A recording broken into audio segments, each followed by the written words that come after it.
Se mantiene el incremento de contagios de COVID-19 en la capital. Los médicos temen que las fiestas de la ciudad empeoren la situación. Se instalan 3 puntos nuevos de vacunación contra el coronavirus en Guayaquil y en San Borondón. Nuevamente, la erosión del río Coca pone en peligro la vía Quito-Lago Agrio y la infraestructura petrolera y de energía eléctrica. El ex vicepresidente Jorge Glass insiste en su pedido para que se unifiquen sus condenas y pueda obtener su prelibertad. Un hombre fue ejecutado a bala por 2 sujetos en un terreno baldío en el cantón Daule, en Guayas. Las noticias en Televistazo con Gabriela Baer y Pedro Jiménez.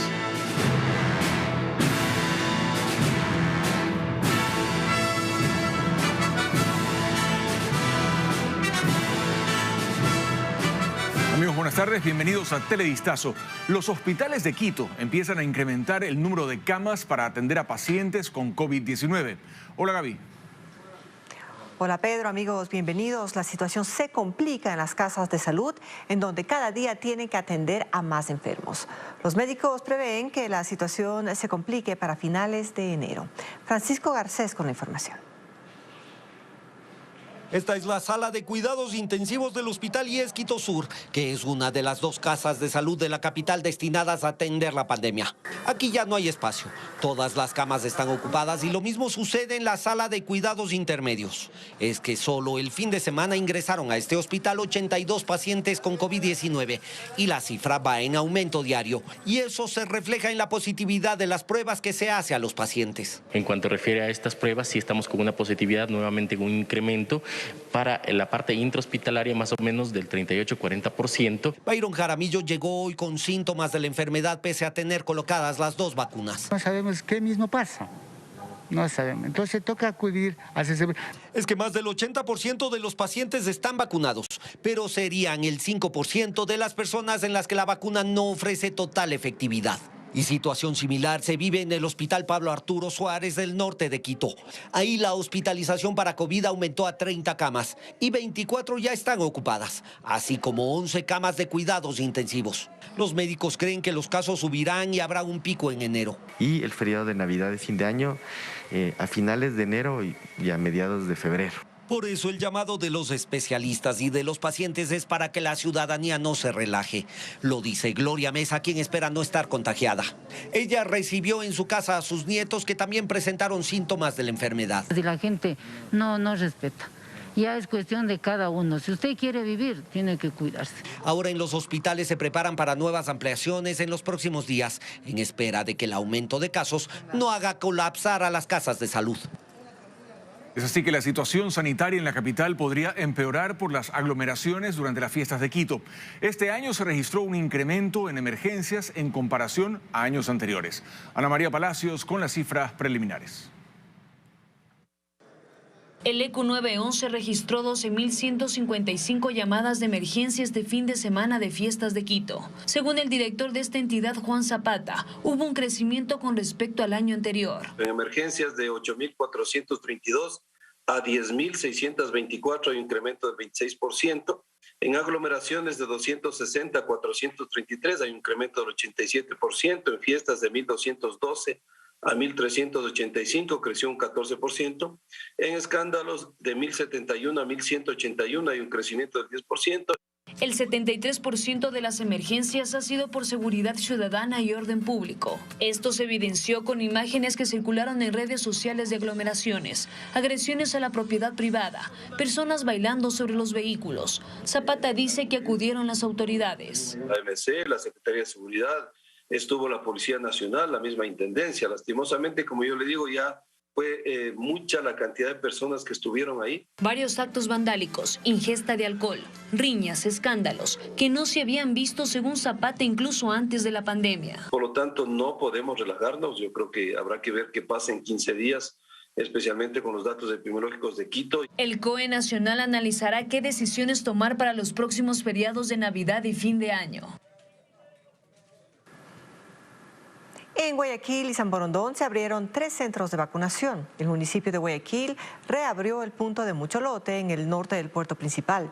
Ahí, directivos del Cabildo instalaron 30 mesas de registro y se espera recibir a diario unas 5.000 personas. Mientras, la vigilancia epidemiológica se intensifica debido a que el número de contagios de COVID-19 es sostenido en la urbe. Nos informa Bessie Granja. Desde las 8:30 de este lunes, el municipio de Guayaquil reabrió este centro de vacunación, ubicado en el sector de Mucholote, en la avenida Francisco de Orellana, en el norte de la ciudad. Hasta ese sitio acudió Nelson Poveda junto a sus padres, José y Catalina, para que reciban la tercera dosis de la vacuna contra el COVID-19. Bueno, primeramente el interés por cuidar y prevenir la enfermedad y cuidar la salud de mis padres, de mi papá y mi mamá. Y segundo, aquí vengo por la tercera dosis, ya aquí le he hecho poner la primera y la segunda. Nayib Chajerben, jefe de operaciones en los centros de vacunación, explica la logística implementada para esta reapertura. De acuerdo a los lineamientos del MSP, de 5 a 11 años con Sinovac, de 12 a 17 con Pfizer y de 18 en adelante con AstraZeneca. En este punto de Mucholote se instalaron 30 mesas de registro y 15 vacunadores. Los responsables de manejar este sitio indican que se pueden recibir hasta 5.000 personas aquí para que reciban una dosis. Mientras tanto, la Comisión de Salud del Cabildo monitorea la situación epidemiológica en la urbe, por lo que hacen un llamado a la población para que acuda a vacunarse. El comportamiento manifiesta todavía su tendencia leve, sostenida al alza, pero la hospitalización y la mortalidad está muy estable. ¿Hay más casos? Sí, pero el número de ingresados a las unidades de cuidados intensivos permanece entre 40 y 45. Cerramos ayer con 45 pacientes en la ciudad. En Guayaquil también se abrió otro punto de inoculación, dentro del gobierno zonal, donde funciona el registro civil. Asimismo, en el cantón San Borondón, volvió a funcionar el punto de vacunación de la Universidad Ecotec. En otros temas, en el cantón Naranjal, en la provincia del Guayas, la policía investiga la muerte de un hombre que fue apuñalado por su pareja sentimental. Según información preliminar, se trataría de un caso de violencia intrafamiliar, pues la mujer habría sido golpeada por el ahora occiso y en un acto de defensa ella lo habría atacado. Ella permanece detenida y esta tarde se desarrollará la audiencia de formulación de cargos. A casi 2 meses del estado de excepción en Guayas, la violencia no da tregua y cada fin de semana hay repunte en las cifras de asesinatos, que ya son 616 en 3 cantones. Diego Cuenca nos informa que el último crimen ocurrió ayer cuando sicarios acribillaron a un hombre con 9 tiros en Daule. Guayas cumplió 47 días en estado de excepción, pero las cifras de asesinatos no son alentadoras, porque en Guayaquil, Durán y San Borondón, desde enero hasta ese lunes, se registran 616 muertes violentas, ubicándose como las zonas más peligrosas del país. Y el crimen se extendió a cantones como Daule, donde ese domingo cámaras de seguridad captaron a 2 sujetos en moto que llegaron hasta un terreno baldío, donde permanecía un señor. Uno de ellos se bajó y baleó al hombre. Enseguida el atacante se iba junto a su cómplice, pero desde la moto siguió disparando. Luego se volvió a bajar y remató a tiros a la víctima. Una persona de 38 años de edad. Creo que teníamos 9 disparos. Obviamente es una expresión de un crimen tipo sicariato, una muerte violenta por encargo. Los restos de las balas quedaron regadas en el piso de la ciudadela Marianita, en el cantón Daule.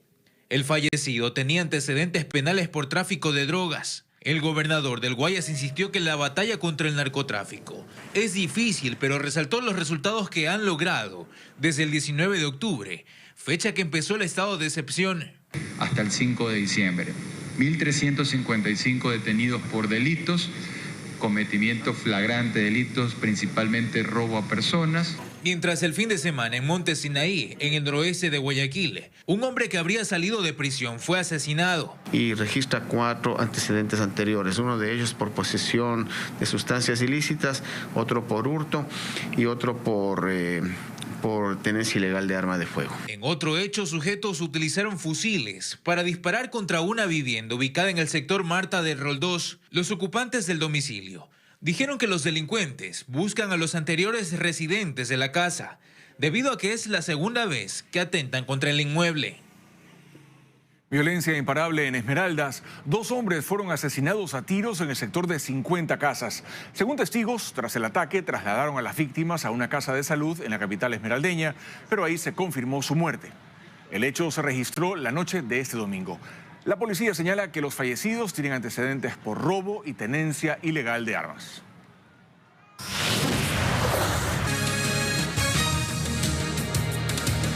Seguimos con más noticias. La reactivación del río Coca pone en alerta a las autoridades que decidieron cerrar la carretera que une las provincias de Pichincha y Sucumbíos ante la amenaza del fenómeno.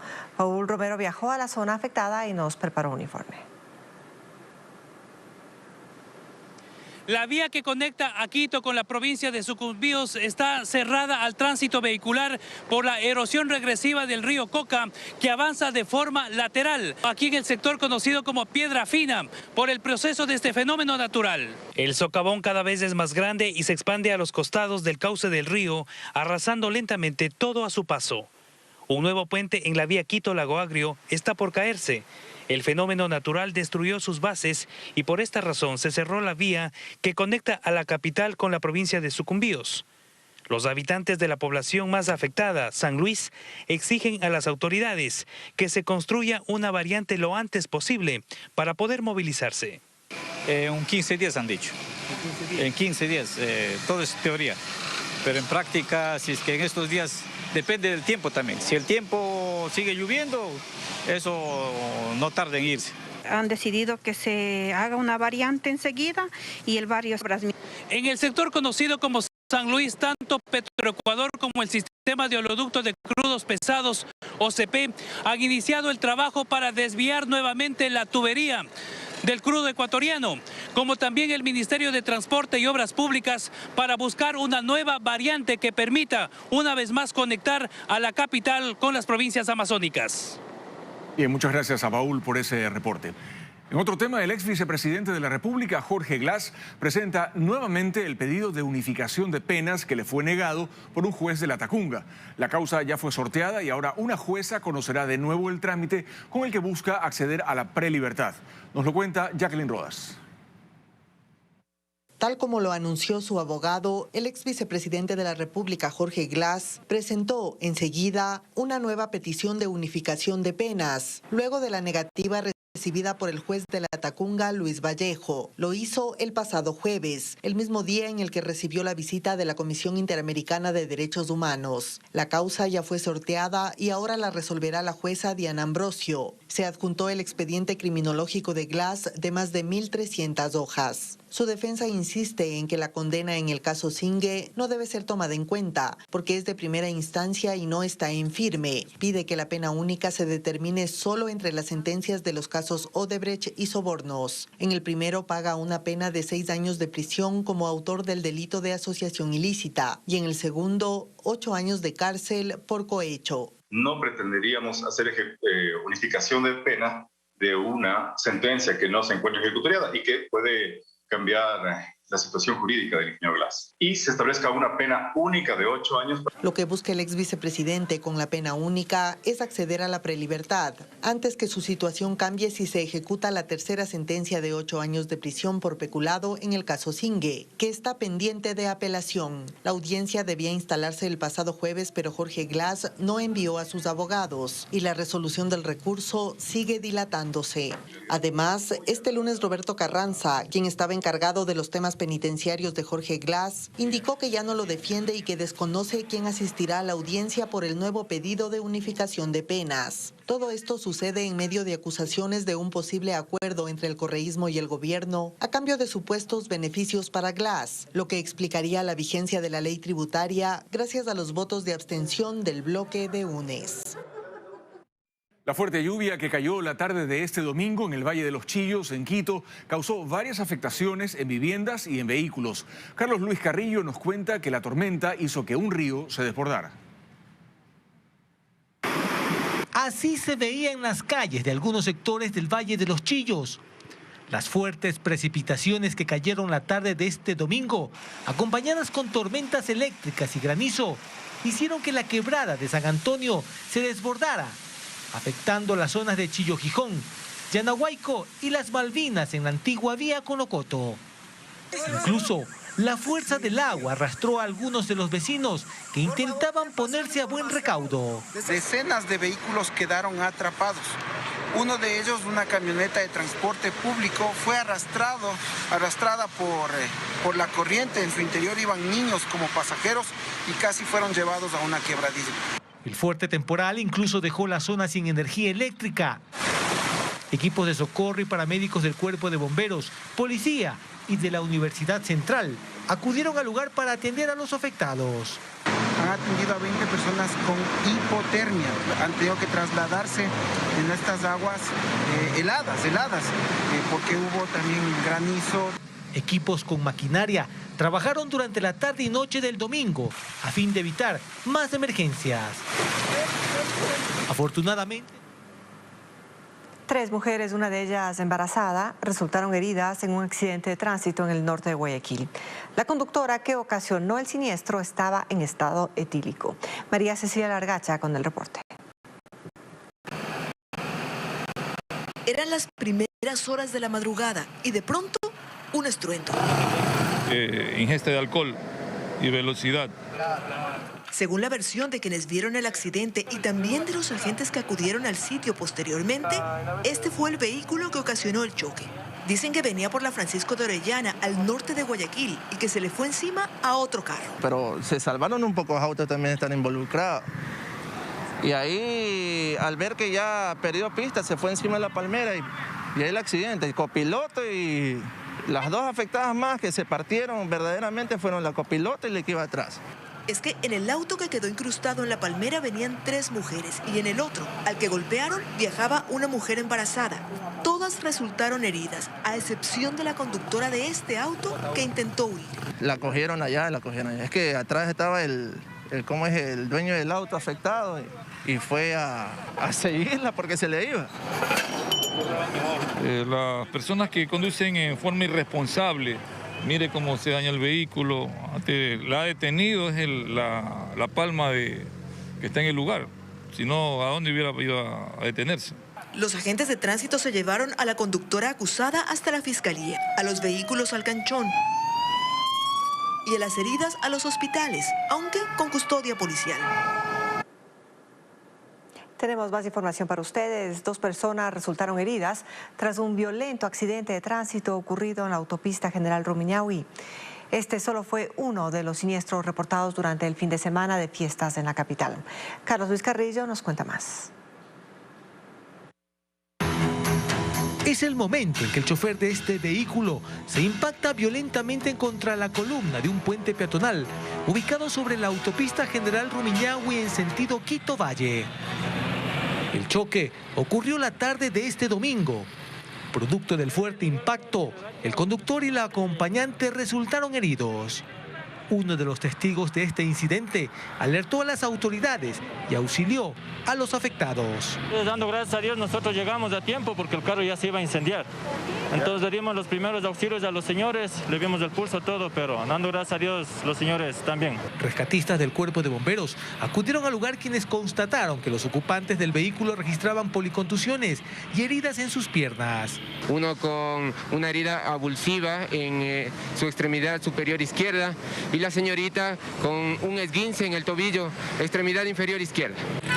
Las autoridades confirmaron que durante estas festividades se reportaron varios accidentes. En estos días ha aumentado un poco más de lo normal. Se recomienda que si van a hacer uso de vehículos no estén ingiriendo alcohol y en todo caso soliciten alguna otra unidad que les pueda trasladar para que lleguen seguros a sus hogares. Afortunadamente, este choque no dejó pérdidas humanas, tan solo daños materiales. El vehículo siniestrado fue llevado a los patios de retención en Carapungo. Continuamos. Macabro hallazgo en el suburbio de Guayaquil. Esta mañana en las calles 36 y Vacas Galindo, habitantes encontraron un feto envuelto en una funda plástica. Los restos ya estaban en estado de descomposición. Al sitio llegó personal de medicina legal para trasladar el cuerpo al laboratorio de ciencias forenses. Detienen a 3 sujetos acusados de robar en el sector de La Alborada, en el norte de Guayaquil.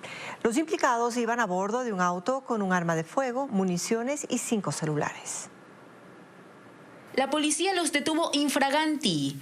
Estos 3 sujetos acababan de robar a unas personas cuando fueron interceptados por un grupo de agentes. A bordo de este auto blanco cometían los asaltos. Nuestras unidades de manera inmediata se articularon, cerrando todas las vías de evacuación y escape, logrando ubicar al vehículo causante con sus ocupantes en el sector de La Alborada, en la avenida Francisco de Orellana y Vaquerizo Sur. Entre lo decomisado hay un arma de fuego, municiones y varios celulares. Al registrarles, se toma contacto con la persona, con la víctima. De manera inmediata se le conduce a la fiscalía para que ponga la respectiva denuncia, de tal manera de que estos ciudadanos no salgan en libertad de manera inmediata. Un ciudadano de estos tiene 2 antecedentes en el año 2014 por tentativa de asesinato y en el año 2015 por robo.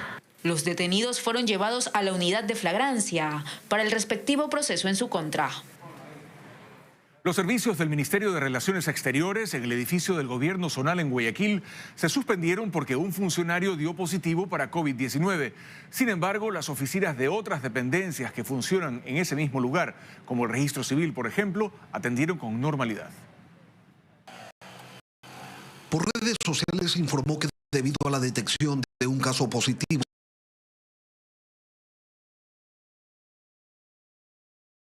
exteriores, se suspendía la atención en las áreas de visas temporales y permanentes, naturalizaciones, pasaportes diplomáticos, archivo y atención al migrante.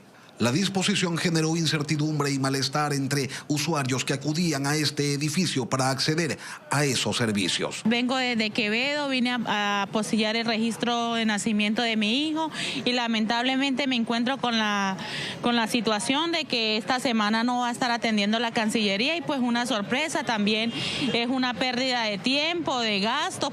Sin embargo, para quienes iban en búsqueda de pasaportes regulares, la atención era normal. A partir de las 8 de la mañana se dio la atención a las personas que vinieron según su agenda, ingresaron al edificio de acuerdo a lo programado y hasta el momento la fluidez se mantiene. Los usuarios que llegaban con sus citas previamente obtenidas daban cuenta de una atención regular. Me parece muy bien hacerlo en línea porque ya le dan una hora y uno no tiene que venir desde la mañana a estar esperando. Ahorita yo recién llego, parece que sí están atendiendo normalmente.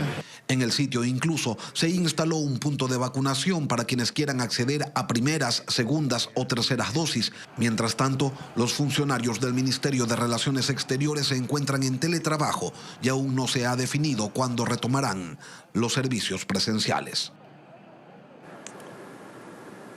En las terminales terrestres de Quito se implementaron 2 nuevos puntos de vacunación para viajeros. Según cifras de la Secretaría Metropolitana de Salud, en la capital se ha inmunizado a más de 2.181.000 personas mayores de 5 años. 2 nuevos puntos de vacunación están instalados estratégicamente en las terminales terrestres de Quitumbe y Carcelén en Quito. Viajeros como Julio, quien trabaja en Santo Domingo, aprovecharon para inmunizarse. Toca tener el papel para cualquier cosa, para todo. Y en el trabajo me piden, entonces, como yo vivo aquí en Chillogallo, me dijeron que están vacunando aquí. Podrán asistir quienes no se hayan inoculado, les corresponda la segunda dosis y que hayan completado el esquema de vacunación hace 6 meses para la de refuerzo o tercera dosis. Pedro Moreta, por ejemplo, no cumplía las condiciones para vacunarse. Yo me voy de viaje, pero quería averiguar sobre la tercera dosis. Y me dicen que sí me puedo poner, pero en enero. En la terminal terrestre de Carcelén aprovecharon padres de familia para llevar a sus hijos en edad escolar. Sí, para prevenir, porque ahorita está descontrolado todo esto con fiestas y todo. Para el bienestar de los niños, porque ya regresan a clase y cumplir con las 2 dosis adecuadas que necesitan. El Ministerio de Salud informó que además de estos puntos, este lunes usted podrá acudir en el norte al Centro Deportivo Metropolitano Iñaquito, el Coliseo de la Universidad Central del Ecuador y el Coliseo de Calderón. En el centro, el Centro de Salud Centro Histórico. Y en el sur, el Centro Comercial Quicentro Sur. En horarios de 8 de la mañana a 4 de la tarde, excepto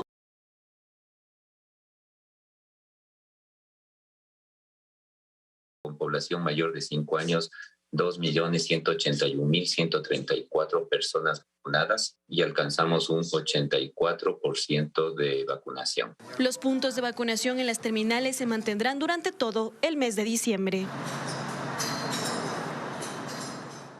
El Pleno de la Asamblea debatirá este martes el informe de mayoría del caso Papeles de Pandora, en el que se señala que existiría conmoción social, una de las causales para destitución del presidente de la República.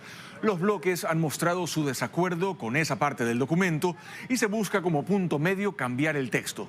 Para cualquier decisión se requieren 70 votos. Por ahora el informe tiene el respaldo del correísmo y parte de Pachacutic. En el oficialismo esperan que se trate el informe de minoría que pide el archivo por falta de pruebas.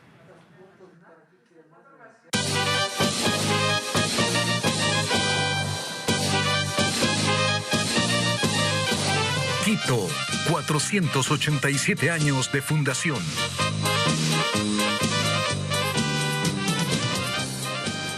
Hoy Quito conmemora 487 años de fundación y se han desarrollado varios eventos para festejar. Anoche el presidente de la República, Guillermo Lasso, y el alcalde capitalino lideraron la tradicional serenata quiteña que regresó a la Plaza Grande luego de un año de suspensión. Rafael Hermida nos cuenta además que esta noche se llevará a cabo el último evento en homenaje a la ciudad. Talento nacional, danza y luces fueron parte del espectáculo de la tradicional serenata quiteña en la Plaza Grande, que regresó luego de un año de suspensión. El evento estuvo liderado por el presidente Guillermo Lasso y el alcalde de Quito, Santiago Guarderas. Pueda disfrutar unos minutos con todo el Consejo Metropolitano en una serenata que la ciudad de Quito lo presenta al señor presidente constitucional de la República. Gracias por esta invitación que con gusto aceptamos para celebrar un año más de la Fundación de Quito. ¡Que viva Quito! Quienes salieron del Palacio de Carondelet en compañía de ministros de Estado, concejales y la reina de San Francisco de Quito y su corte. La cita fue en la Plaza de la Independencia, donde las autoridades disfrutaron de la música nacional.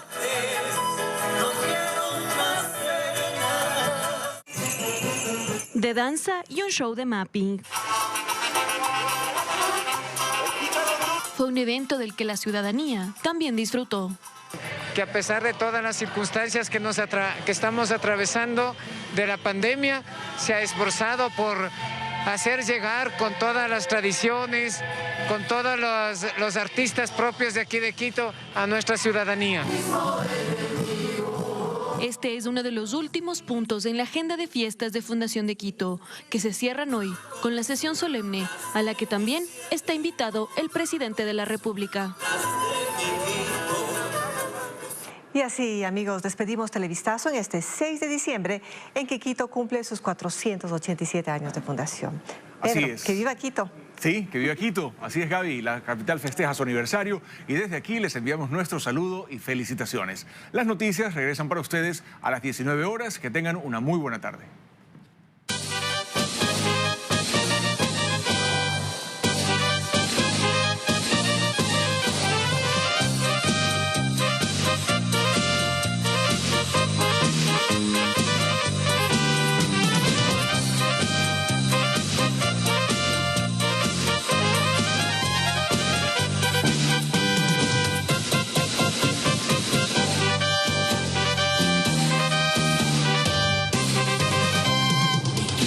Un Edén de maravillas, poblado entre mil versos y canciones.